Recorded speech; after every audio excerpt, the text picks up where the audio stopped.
Act 1, Scene 1 just ended up with the three people who had broken into Janice's, also known by Grace's apartment.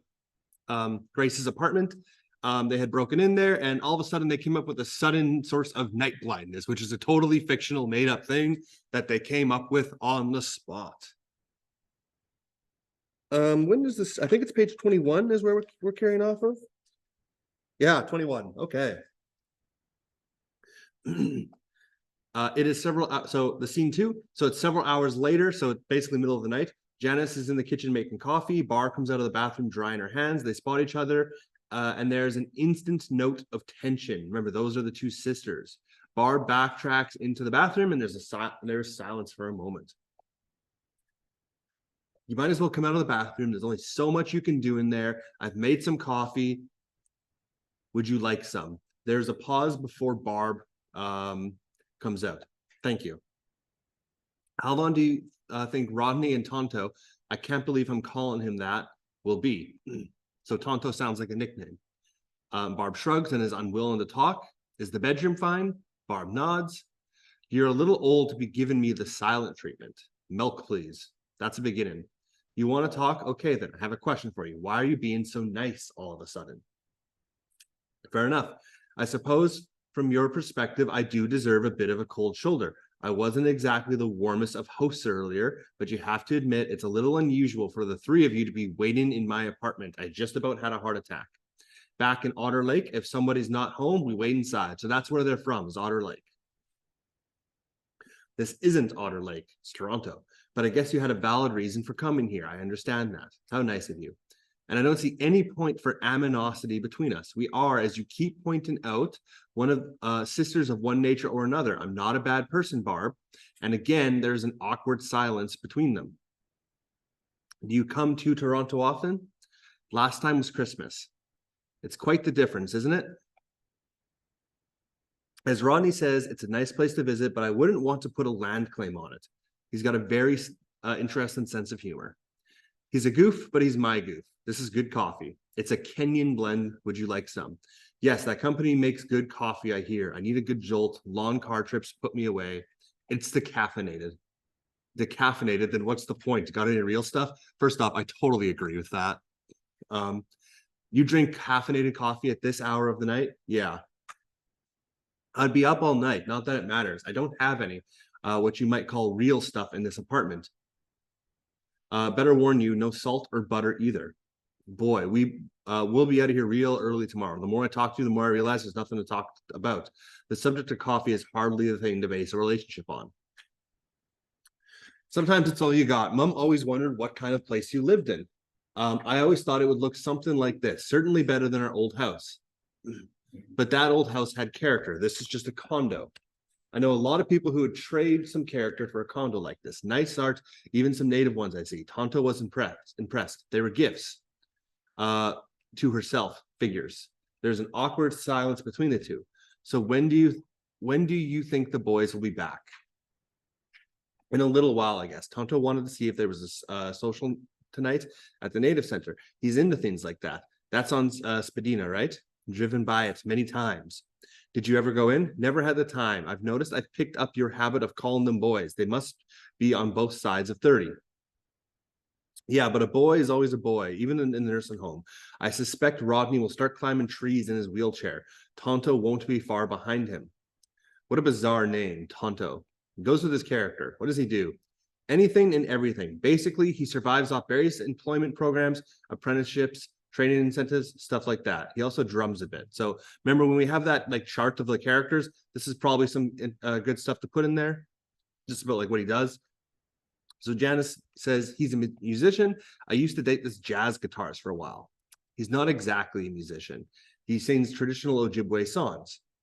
Really, that must be interesting. He can make a living off that? I think you're missing the point, dear sister. I'm sorry, didn't catch that. She was occupied. I was just thanking you again for taking us to dinner. That was very nice of you. For a change, is that what you were thinking? Maybe. That always seems to be it, doesn't it? Always this, what you would call it, tension between us. All through dinner, you barely said a word. It doesn't have to be this way. We could, Barb, we could be friends. You're the only one who doesn't want to say goodbye to our mother. I'm sorry if that makes me a little sensitive. We shouldn't have come here. With all due respect, Miss Worth, maybe we shouldn't stay here. So that Miss Worth thing, right? Like that's a statement. She's basically like saying, like, you know, establishing the fact that they're almost strangers, even though they're technically sisters. So it's a little late for that. You're here now. Contrary to what you may believe, I have nothing against you or Otter Lake. You never know. You never even asked how the funeral went. How fine, Barb. How did the funeral go? It went fine as far as funerals go. Everyone was there, even the people she didn't get along with. Flowers everywhere. People. It was the first time I'd seen some of my uncles in suits since Dad died. Nothing quite like seeing a group of overwhite, middle-aged men in mismatching 20-year-old suits all standing in a row. Was it a traditional funeral? Yeah, Catholic. I was raised Anglican. There's that awkwardness again. So much for the saying, blood is thicker than water. It's a nice view. I bet it costs a fortune. What doesn't these days? True. Your house has a nice view. I remember that beautiful willow tree hanging over the lake. The view from your kitchen window was quite spectacular. You saw it in December. Now there are leaves on the willow and the lake has thawed. Looks even better, except for the cottages. What cottages? The band office has leased out land all along the southern shore of the village to cottagers from the city. They're everywhere, like a bad cold. That's a little harsh. Sorry if I offended you. I didn't think you'd take it personally. I didn't, and we were talking about the house, Anne's house. Are you going to keep it now that Anne has, and Janice does not know how to finish that sentence, now that Anne's died? I don't know. It all hasn't sunk in yet. The house is a mess right now. Mom hired the boys to renovate the place with the money she won in that lottery. Added an extension, a sewing room just off her bedroom. I don't know what I'll do when it's finished. I don't sew much. I don't even know what I'll do with Mom's room. And how are you holding up? I don't have a choice. Everyone has a choice. Not me. When Dad died, I held my family together. When Paul died, I held the family together. I'm used to this now. I never even had the luxury of being able to run away. Most people would consider seeing their family for the first time in 35 years an emotional experience. Most people would have stayed for dinner. Most people would have called in 6 months. She loved you, you know, she did. Even after you walked out on her on goddamn Christmas Eve, she still loved you. 35 years of waiting, and she was waiting to wait some more, willing to wait some more. I explained. Even when she cried, she still loved you. I knew you wouldn't be back, and I couldn't tell her that. Her whole life had been built on hope. Even after you left, she still hoped. And as her daughter, I had to help keep that hope alive. Barb, please. Last March, when she sent you a birthday card, your polite little thank you card said it all to her. I was leaving on a business trip. I didn't have time. Neither did Mom. It was on her night table the morning I found her. You were always beside her, always. I had no control over that. Neither did I guess. It's all Mom's fault then. That's not fair. Surprise, surprise. I'm the one who failed classes in high school, who got drunk, rolled the car, who made her cry. But you were never there to disappoint her. You were the ideal. I was the reality. I don't need this. Gonna run away again? Where this time? We're in your place, or maybe your other family, your white family in London. Leave them out of this. They have nothing to do with this. Nothing? Are we having the same conversation? The government took you away from Mom and gave you to them. Did they ever once try to find your home? Take you somewhere where there were Indians? Have you ever been to a powwow? And there's no answer. Just once, I'd like to know what's going on in that beautified head of yours. You've always got walls around you. Me and Mom spilled our guts to you, but not the Immaculate Grace. I told you about my life, how I found you. You told us the facts. I don't know one damn thing about you, the person. Oh, you're being ridiculous. You're being ridiculous. Barb, this is my home. You're welcome to stay here, spend the night, whatever. But I hope you'll do me the courtesy of respecting me in my own home. Like you said, it's your home. I wonder where those boys are. Look behind you in the corner. Janice points to a picture hanging by itself. Barb walks over to it and examines it. I kept it. That picture means everything to me, even though I never knew him. Paul's picture. If you remember from Act 1, that's the picture of her with her biological dad right before she was taken away. Paul's picture. God, I can't get over how much you looked like him. Yeah, I've been told that. I had 2 other brothers, but it's not the same. They were both born to the Worths. I know we don't see eye to eye, but I do acknowledge who you are and where you come from. I really wish you would do the same to me. And suddenly the buzzer buzzer for the front door goes off, and Janice goes to answer. That must be them. Hello.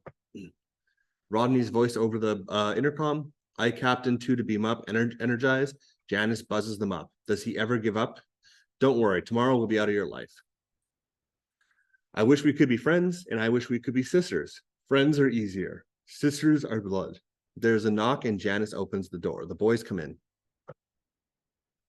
Lucy, we're home. Boy, was it rough at the club tonight. Where's my bonkos? Is that coffee I smell? I knew there was something about this woman I liked. So did you make it to the Native Center? Yeah, but judging by some of the people we met there, they're more off-center. No one was there, so we took a look around downtown. You weren't hanging around in the lingerie shops again, were you? He wouldn't let me. But Barb, look what we found. And Rodney holds up a hardcover book. Not another one of your books. We've got enough as is. No, you'll like this one. It's the latest biography of Amelia Earhart. Really? Let's see it. Rodney hands it over to Barb, who looks it over excitedly. We haven't had time to eat yet, but they're always good for a hoot. Oh, cool. I love that picture. She looks so young. I can't wait to show her. Show who what. This one has her dying in Saipan, a prisoner of the Japanese in 1937. Give me a break. White people will find a conspiracy everywhere. Wait a minute, turn back. There's the plane. Ugly thing, eh? She never liked flying the Lockheed 10E Electra, too clumsy. Who are you talking about? Amelia Earhart. Who do you think? This coffee tastes funny. It's decaffeinated. Yuck, the savages. How could they do this to an innocent little bean? Geez, what were you, when you think about it, another half an hour and she'd have been made Howland Island. Amelia Earhart, the pilot, you know another, my favorite theory of theirs is that she was captured by aliens and forced to breed with Elvis and Jim Morrison to create television evangelists. That would explain a lot, wouldn't it? But how come you know so much about her? It's common knowledge back home. What, her fan club is located in Otter Lake? Not quite, but remember the brown brick house about 200 feet from our place? Yes, I remember that. I almost turned it into that driveway by mistake. That's where she lives. Just saw her yesterday at the funeral. Maybe we should buy some regular coffee. Definitely. There's no salt or real butter either. If she tells me she's a vegetarian too. What is this? Some kind of joke? What joke? Amelia Earhart in Otter Lake. Oh yeah, she and Mom used to be good friends. She used to babysit me and Paul when we were young. Me too, Christ. She could swear better than any of us. Amelia Earhart is dead. She's in her 90s, but I wouldn't call her dead. You're not serious, are you? Amelia Earhart? The Amelia Earhart? Except now she goes by Amy Hart, the cutest little wrinkly white woman you ever saw, like one of those dried up apple dolls. It is Amelia Earhart, Grace. Janice. Okay, Janice. Amelia Earhart's been missing for 50 years. 55, isn't it? Did the big belly flop July 3rd, 1937. Had her first bowl of corn soup in Otter Lake, November 21st, 1937. It's true. 1 second. Yeah. Okay. Just making sure. So Amelia Earhart was the first woman to fly across the Atlantic Ocean. That's who I thought that was. If this is all true, then this is fantastic. Incredible. How'd she get there? That's another long story. You see? And everyone in the village knows this. I mean, about Amelia Earhart. Yeah, it's not as if it's a secret. Almost every kid from the reserve has done some sort of essay or project on her in school. After a while, the teachers were getting suspicious, so we had to make up a story about Indians having a special affinity for her, respecting her because she personifies the feminine presence of the eagle as it flies across the grandmother moon. One guy even equated her with legend as the woman who circled Turtle Island, which she made up during lunch hour. That was me. White people buy all this kind of stuff. That is incredible, amazing. The media will go crazy. This is the biggest story since. Now, wait a minute, don't get carried away. But why? This could be wrong. She doesn't want her publicity. Her first husband was a publisher, and she got sick of all the publicity. She came to Otter Lake to get away from it all. But you said everyone in the village knows. Yeah, in the village, but because we're her family now. It's her secret, but it's also ours. Telling other people would be like turning in a friend. No can do. Then why are you telling me? Contrary to what you think, you are still family, whether you care or not. Then you're taking one hell of a risk. Not really. So what if you tell someone else? You'd look cute on the cover of the National Enquirer, but then it would just fade away. But I'm a respected lawyer with connections. If I wanted, yeah, if you wanted, but I'm hoping you don't want to. No matter how long you've lived here, I think you still have some Otter Lake in you. And so I'm just going up one line. So now we know that Janice is a lawyer and she seems to think highly of herself, right? She's a respected lawyer. So Janice, this is all so crazy. Yes, but it makes life interesting, don't you think? You're not going to tell anyone, are you? I don't understand you. Not more than 15 minutes ago, you were criticizing me about Anne. Now you entrust me with this precious secret of yours. What's the game? There is no game. This is who we are. Family, friends, we stick together, except during band elections. Shut up, Rodney. In our place, we always have people dropping in, visiting, calling, whatever. You yourself said our place felt like a home. Sorry, but this place doesn't feel like a home to me. Yeah, a bit cold to me, too. The walls look so white, my eyes hurt. Nobody has called. Doesn't look like you get many visitors. You seem kind of alone here. I have friends. I've been away for a while, remember? Alone?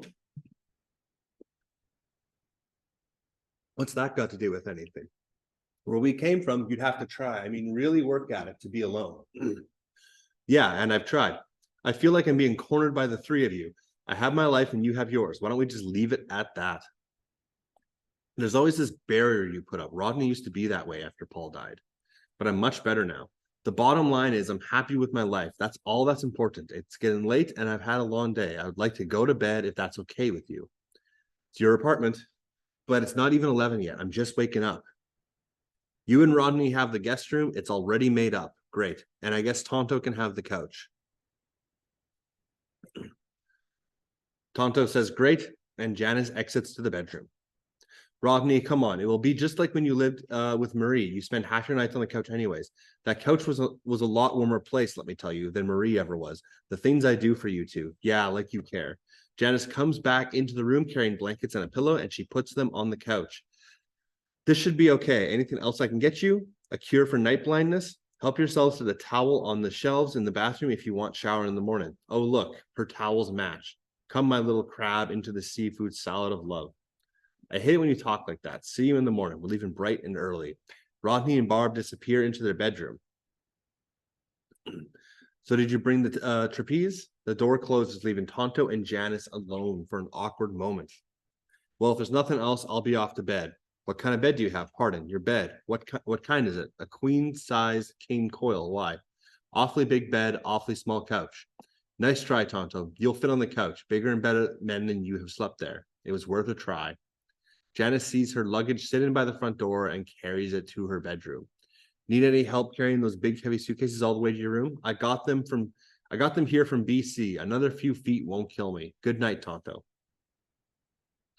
With her luggage, Janice awkwardly walks to her room as Tonto watches. Good night, Kimosabi, I believe is what I'm saying that correctly. Her door closes, leaving Tonto on the stage alone. He starts to make his bed on the couch.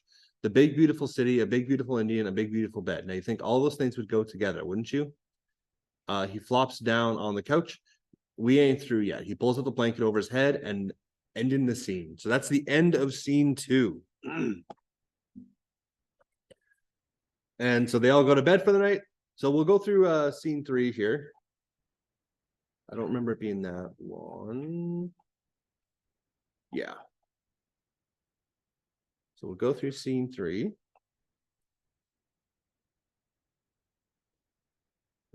So scene 3. So Tonto, with a sock draped over his eyes, wakes up the next morning to the sound of Janice in a house coat making coffee and a snack for herself. He watches her for a moment.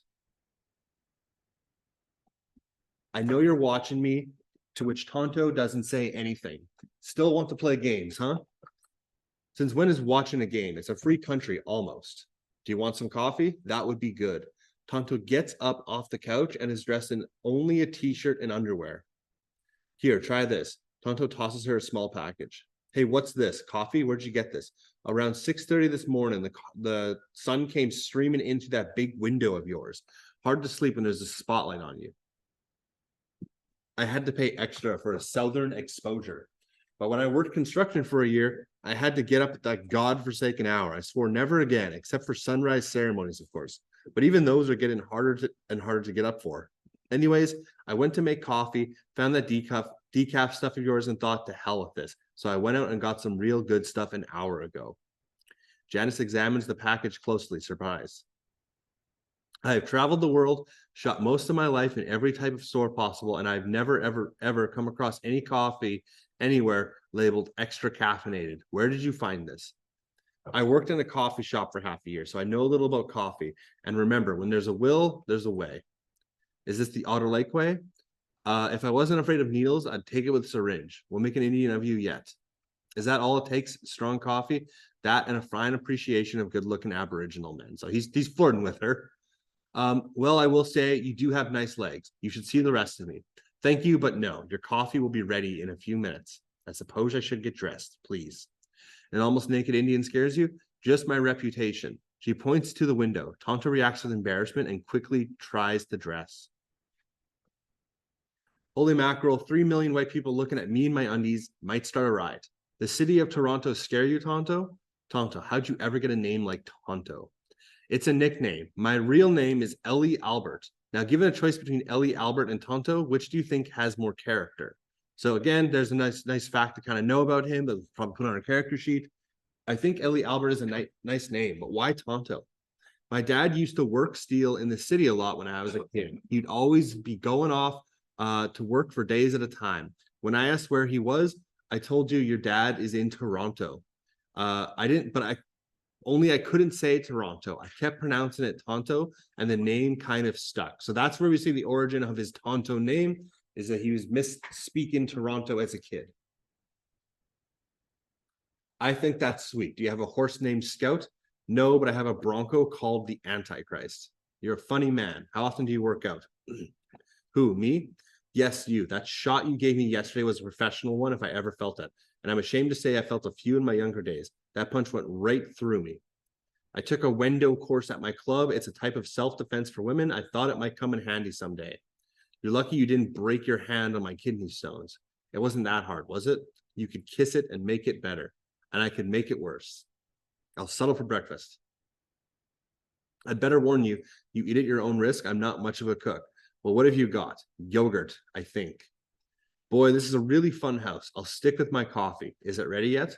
Another few minutes. Tonto picks up the bag of decaffeinated coffee.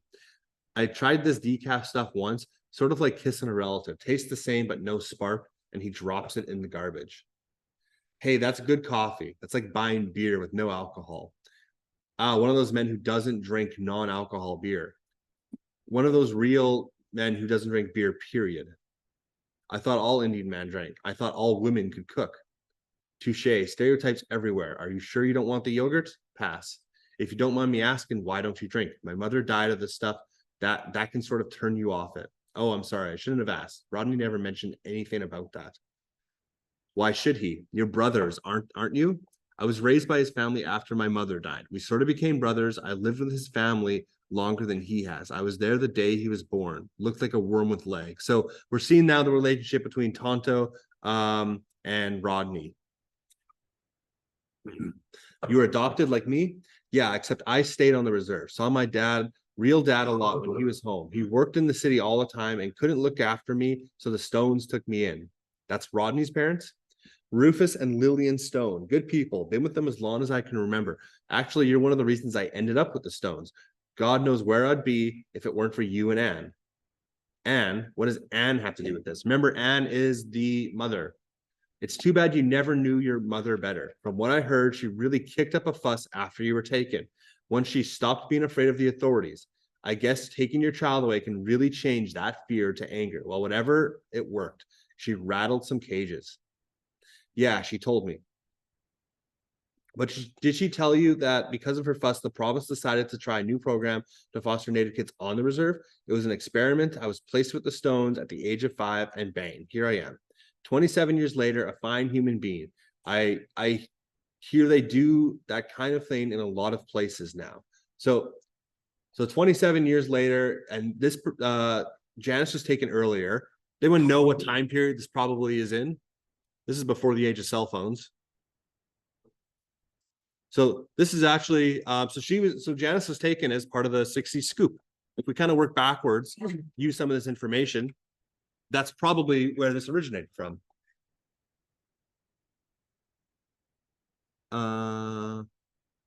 Where was I? Oh yeah, here we go. You got to stay on the reserve. and I was sent away. Yeah, but my case came 8 years after you. So 27 years plus 8 years, so 35 years. So yeah, 60 scoop. And remember, she's a lawyer now. You have to go to school for a while. This is definitely 60 scoop. My case came 8 years after you. A lot changed in that time. A lot of odd things are still changing. Just things, Miss Wamberg. You changed Native history. Not a lot of people can say that. Your mom saved my butt. If it weren't for her, God knows where I'd be right now. Only 8 years, and my name is Worth.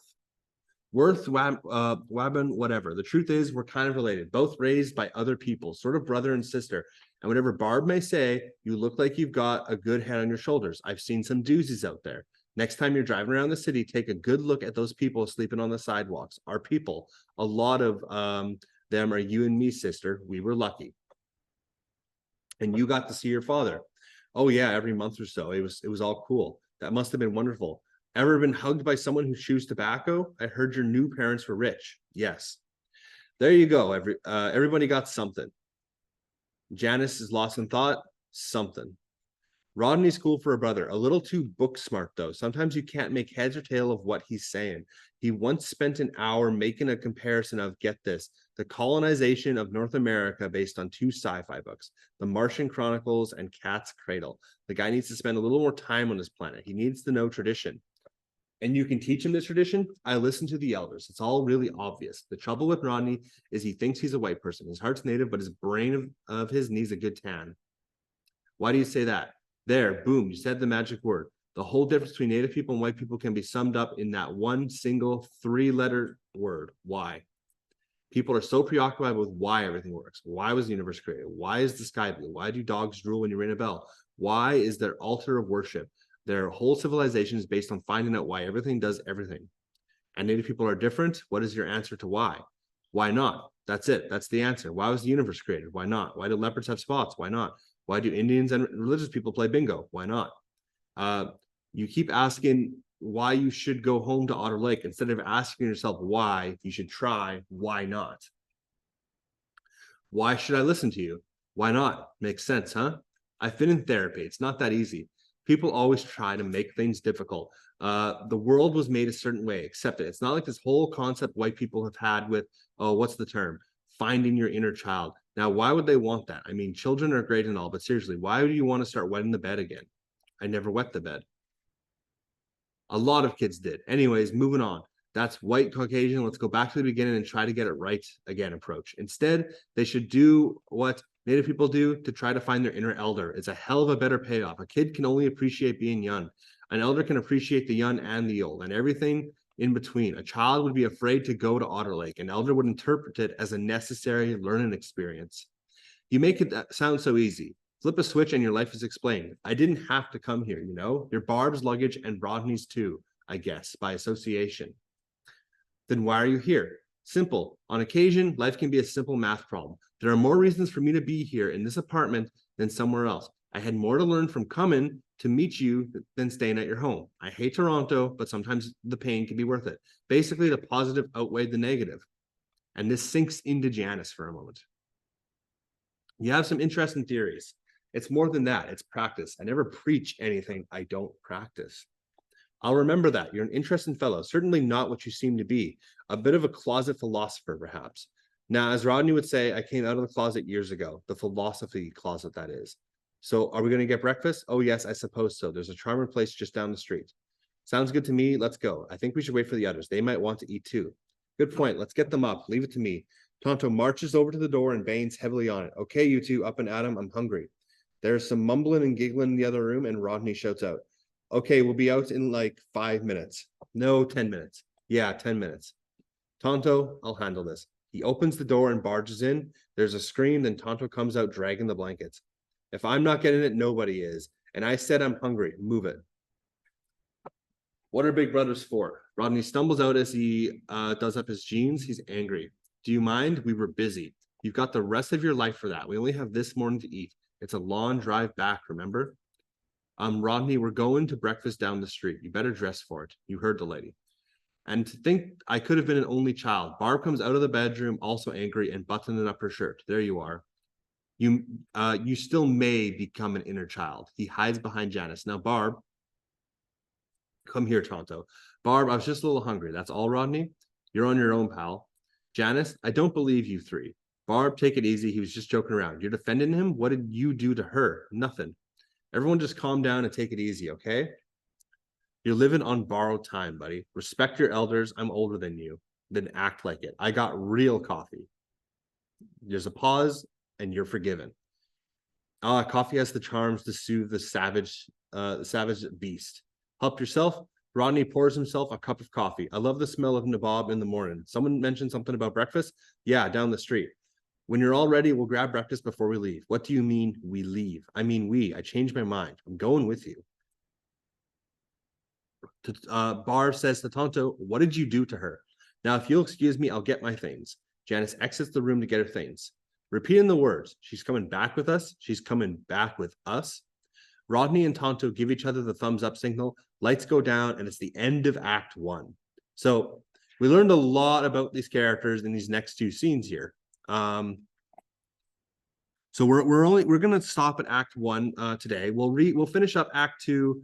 We'll finish up the book, I guess, because the rest of the book is Act 2 tomorrow and the next day. So for the rest of the morning, just like before, we have our character sheet here that you are going to be able to fill in here. We now see a lot of relationships between the two of them. We know that Rodney was the brother to Tonto. We also and vice versa. We know they're brothers. We know the other two are sisters. We now know that Barb and Rodney are in a relationship.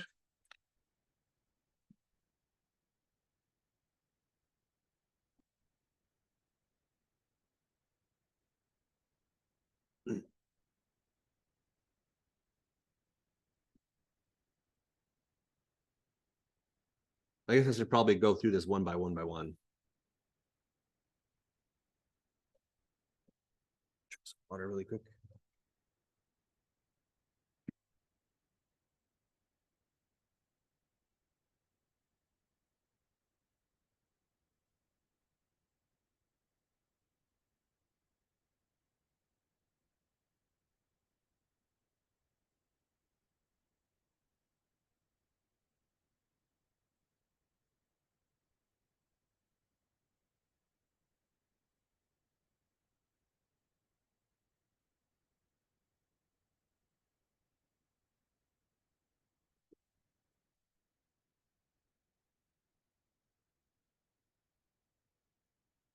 Okay. So just kind of going with the ages here. So we know that Janice is about 35 years old, right? Because we know that, and we can infer that information because we know that Tonto was 28 years old. Or at least, we know he's at least 28 years old. And we know that Janice was about like 7 or 8 years older than him. We know Rodney would be in his mid-20s because he's younger than Tonto. And we do not know what Barb's age is yet.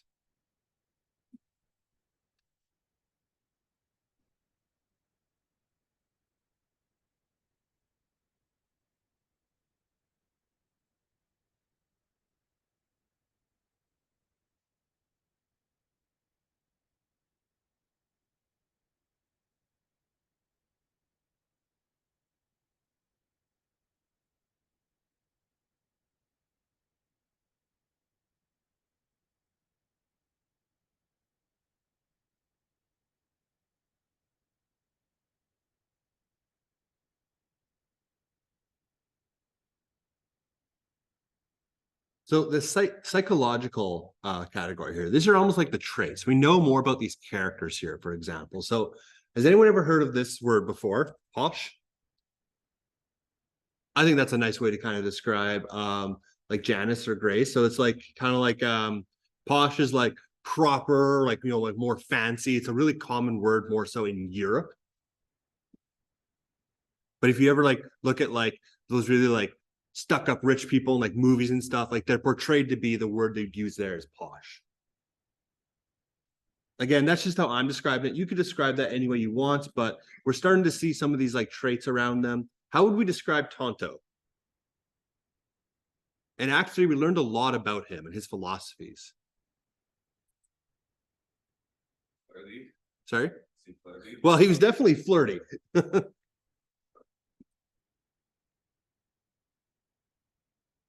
I wouldn't know if it's a full like psychological trait.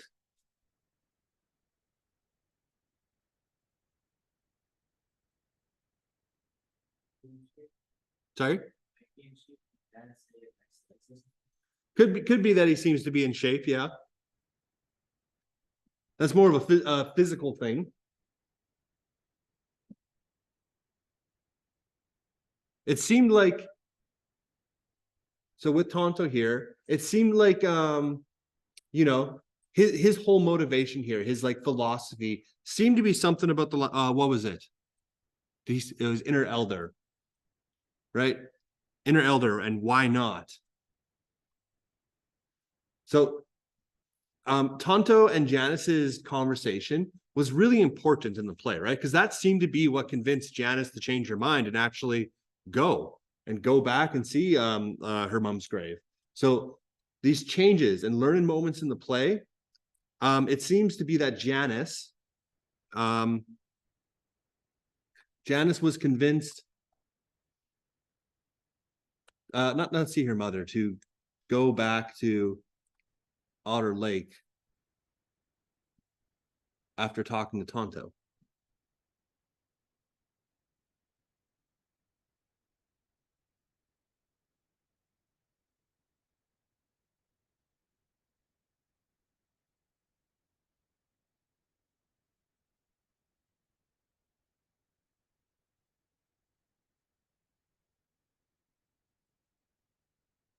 So I know it's quite small.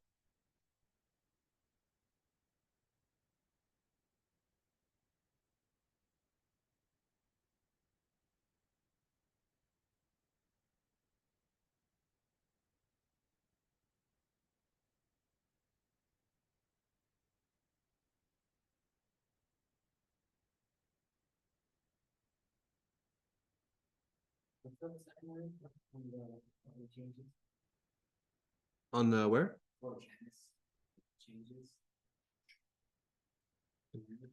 Oh, what, convinced? Like you're talking about this category? Yeah. Yeah, was convinced to go back to Otter Lake after talking to Tonto.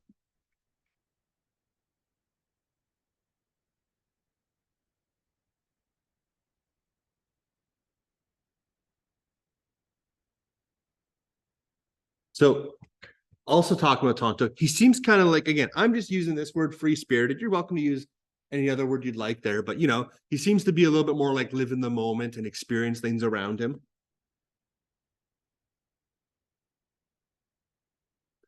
What about Janice and Barb? Like they're sisters, right? But did they seem like they had like a nice conversation? Not really. And they mentioned a lot of things about like blood is thicker than water and maybe not and stuff like that. So when we're talking about Barb, the whole reason, how come she came to Toronto?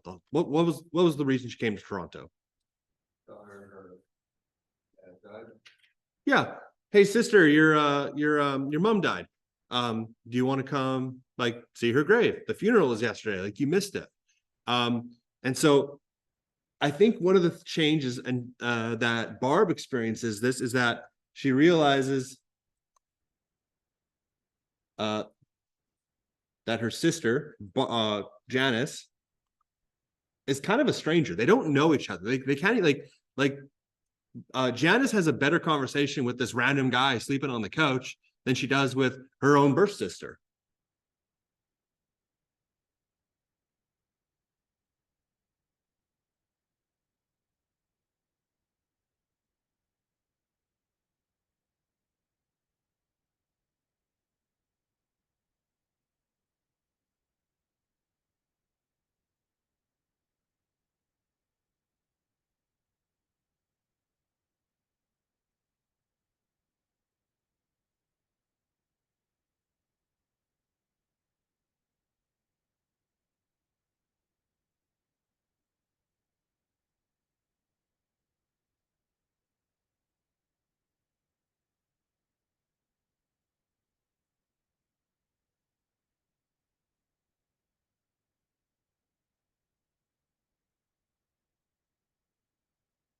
So I'm gonna leave it at that. There's some more you could kind of fill in here, but again, we'll learn more about these characters as we go through. Most of our learning kind of came from just Tonto and Janice throughout this.